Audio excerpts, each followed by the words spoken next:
Okay, sa mga nagtatanong po, yung X4,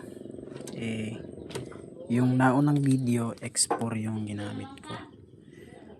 Okay naman yung firing niya, kaso mas mabilis yung discharge.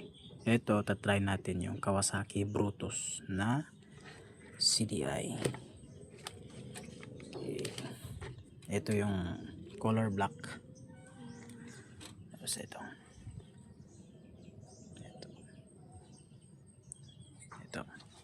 Try natin kung gagana ba yung L2 sa Brutus ng CDI. Ito HD3. HD3 din to. So same lang. Ito yung sa primary. Ito yung ignition out, ignition coil, black yellow ground, black stripe white, switch, ignition switch. Try natin.